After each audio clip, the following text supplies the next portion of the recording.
মালদে। এবার ভাইরাল সাকিবের এই জিল্লু মালদে ডায়লগ। এতদিন ছিল শুধুই সিনেমার সংলাপ, কিন্তু এবার বাস্তবেই যেন সিনেমা হয়ে গেল গোপালগঞ্জের রাজপথ।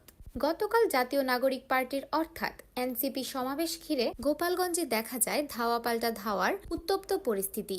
ঠিক সেই মুহূর্তেই ভাইরাল হয় একটি দৃশ্য। একজন পুলিশ সদস্য গলায় রাগ আর উত্তেজনা মিশিয়ে বলে ওঠেন, দে টিয়ারসেল দে, এই দে। আর এই ডায়লগের সাথেই মিলে যায় বরবাদ সিনেমার শাকিব খানের সেই ভাইরাল সংলাপ, এই জিল্লু মাল দে।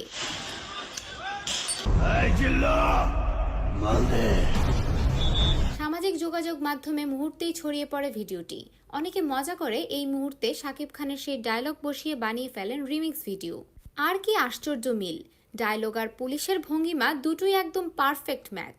ভাইরাল ভিডিও দেখে দর্শক বলছেন এবার ডায়লগটার পূর্ণতা মিলল। এমনকি বরবাদ সিনেমার পরিচালকও মজা করে শেয়ার করেছেন এই মজার ক্লিপ। বলছেন শাকিব খানের ডায়লগ এখন শুধু সিনেমার না, বাস্তবেরও হয়ে গেছে। আসলে বাস্তব যখন সিনেমাকে ছাড়িয়ে যায় তখনই তৈরি হয় ভাইরাল মুহূর্ত। সো ভিউয়ার্স, ভাইরাল পুলিশের এমন মুহূর্ত দেখে আপনাদের কেমন লাগছে জানাতে পারেন ভিডিওর নিচের কমেন্ট বক্সে। মালদে।